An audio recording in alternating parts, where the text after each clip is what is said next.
اچھا ہو سکتا ہے ہم میں سے کسی کے ذہن میں سوال آئے کہ یہ تو حدیث میں ہے نا کہ ایسا ہوگا، اور ہمیں پتہ چل گیا کہ آخر میں شفاعت تو نبی پاک نے کرنی ہے، تو ہم سارے بھی قیامت کے دن ڈائریکٹ نبی پاک کے پاس چلے جائیں گے؟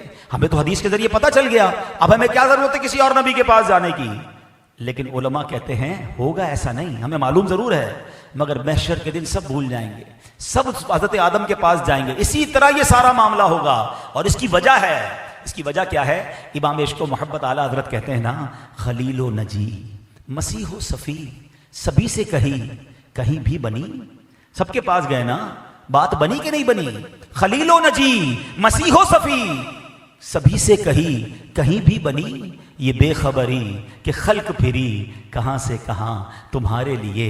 اللہ اکبر! یہ محشر میں تمام لوگوں کا یہ موومنٹ کرنا، کیونکہ ایمان والے بھی ہوں گے بے ایمان بھی ہوں گے، ان سب کو یہ بتانا مقصود ہے کہ آج کے دن میرے محبوب کی بات سنی جائے گی۔ شفاعت کا رتبہ انہیں عطا کیا گیا ہے، مقام محمود کے مرتبے پر انہیں فائز کیا گیا ہے۔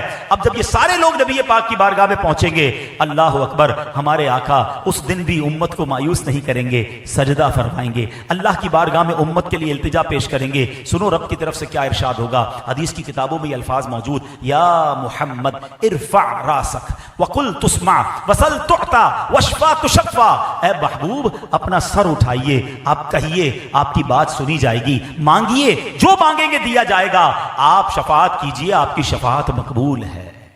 اور اب نبی پاک علیہ الصلوۃ والسلام شفاعت فرمائیں گے۔ اب سنتے جائیے شفاعت کیسے ہوگی، اللہ کے حبیب علیہ الصلوۃ والسلام شفاعت والے دن کیا کریں گے۔ اللہ اکبر! نبی پاک کے پاس پہلے تو ایک جھنڈا ہوگا۔ جنہوں نے حج کیا ہے نا وہ ذرا میری بات جلدی سمجھیں گے، 30-35 لاکھ 25 لاکھ جب حج پہ لوگ ہوتے تھے تو پنجابی میں وہ کہتے ہیں نا، لگ پتا جاتا ہے رش کہتے کس کو ہیں، 25-30 لاکھ میں اتنا رش۔ اور آپ نے دیکھا ہوگا کہ خیموں کو آئیڈینٹیفائی کرنے کے لیے بڑے بڑے بینر لگائے جاتے ہیں، بلون بڑے بڑے ہوتے ہیں کہ یار یہ یلو کلر کا بلون ہے نا، یہاں جنوب ایشیا والے ہیں، ادھر ہی اپنا خیمہ ہوگا، کیونکہ جب کراؤڈ زیادہ ہو تو جھنڈا یا بلون اونچا لگانا پڑتا ہے۔ 25-30 لاکھ لوگوں میں یہ حال ہے، جب اربوں لوگ ہوں گے، آپ نے امیجن کیا قیامت کے دن کتنے لوگ ہوں گے؟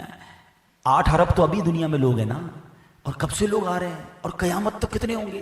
یہ سارے محشر کے میدان میں ہوں گے، مسلمان غیر مسلمان سارے۔ اٹ مینس اگر ہم ایک امیجنیشن کر لیں کہ 50 ارب لوگ ہوں گے قیامت میں، 50 ارب کا کراؤڈ، اچھا ہم نبی پاک کو کیسے ڈھونڈیں گے؟ ابھی تو 25-30 لاکھ میں عرفات میں جو کھو جاتا ہے وہ اپنا خیمہ نہیں ڈھونڈ سکتا، اب اربوں خربوں لوگوں میں اپنے آقا کو کیسے ڈھونڈوں گا؟ سبحان اللہ! اب کیا خوبصورت انتظام کیا کہ حدیث میں آتا ہے میرے آقا فرماتے ہیں مجھے لواء الحمد عطا کیا جائے گا، مجھے ایک پرچم عطا کیا جائے گا۔ وہ پرچم کتنا بڑا ہوگا؟ فرمایا اس پرچم کی لمبائی کئی ہزار سال تک، اگر گھڑ سوار گھوڑا دوڑاتا رہے تو اتنا لمبا وہ پرچم ہوگا۔ اچھا وہ پرچم نبی پاک فرماتے ہیں اے علی تم ہی وہ واحد پہلے شخص ہو جس کو میں پرچم ہاتھ میں عطا کروں گا۔ مولا علی کی شان دیکھو کہ آقا اپنا وہ پرچم مولا علی کے ہاتھ میں عطا کریں گے۔ اے پرچم لگانے والوں تمہیں مبارک ہو، اے میلاد کا جھنڈا لگانے والوں تمہیں مبارک ہو، قیامت کے دن بھی آقا کی پہچان وہ پرچم ہی ہوگا۔ دور سے نظر آئے گا کہ دیکھو وہ پرچم ہے اور میرے آقا وہاں ہے، چلو وہاں چلتے ہیں۔ سبحان اللہ! اب آگے چلیے، نبی پاک علیہ الصلوۃ والسلام فرماتے ہیں کہ مجھے ایک اجازت دی گئی، ایک آفر کی گئی، حدیث کا خلاصہ ہے کہ یا تو شفاعت لے لو یا تمہاری آدھی امت کو بخش دیا جائے۔ آقا فرماتے ہیں میں نے شفاعت لے لی کیونکہ وہ زیادہ برکت والی ہے، کیونکہ وہ زیادہ مسلمانوں کے لیے فائدہ مند ہے۔ سبحان اللہ! یعنی نبی پاک نے امت کے بارے میں کس قدر خیال فرمایا۔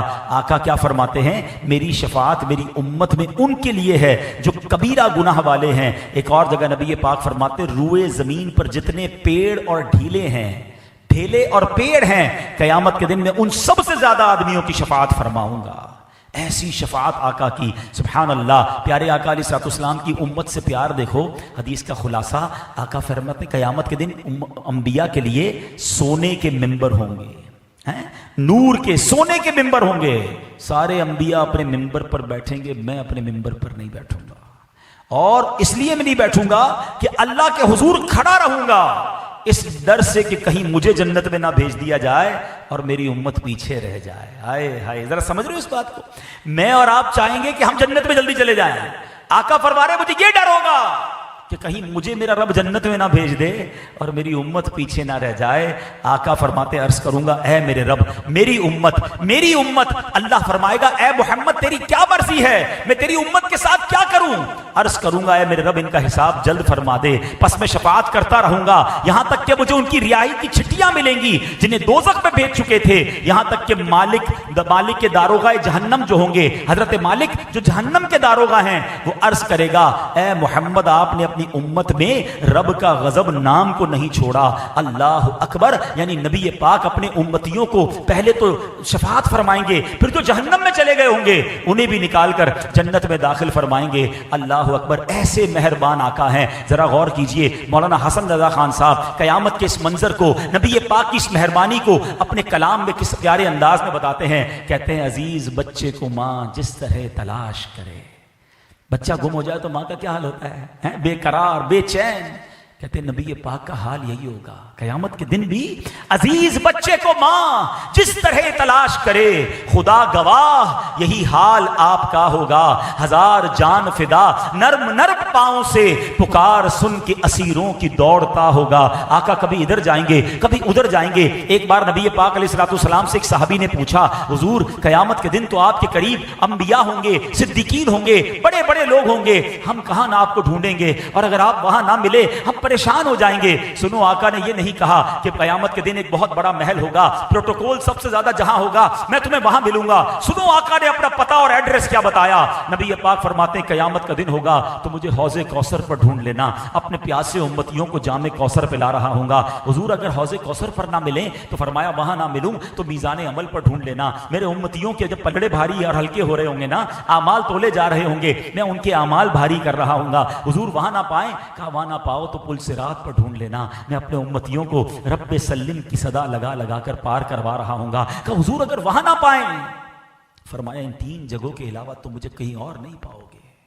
آئے ہائے, ذرا غور کرو, آقا کا کام قیامت کے دن بھی ہمیں یاد کرنا ہوگا, ہمیں ہی بچانا ہوگا, ہماری ہی شفاعت کرنا ہوگا. سنو, ہر نبی کو ایک اسپیشل دعا دی گئی ہے. آقا فرماتے ہیں وہ ویسے تو نبی کی ہر دعا قبول ہے مگر ایک دعا خاص دی گئی. اللہ کے حبیب فرماتے ہیں سارے نبیوں نے وہ دعا کر لی ہے, میں نے وہ دعا قیامت کے دن کے لیے بچا کے رکھی ہے, اور وہ دعا میں اپنی امت کے لیے کروں گا. اللہ کی بارگاہ میں اپنی امت کے لیے فریاد کروں گا. اے میرے پیارے اسلامی بھائیوں, کس کس مہربانی کی بات کی جائے. سنو, پیارے آقا علیہ الصلوۃ والسلام فرماتے ہیں کہ قیامت کے دن حضرت ابراہیم بھی میرے لیے یعنی میری رحمت کے محتاج ہوں گے. اس دن حضرت ابراہیم کو بھی میری مدد کی ضرورت ہوگی. اللہ اکبر, یہ شان ہے سرور کائنات علیہ الصلوۃ والسلام کی.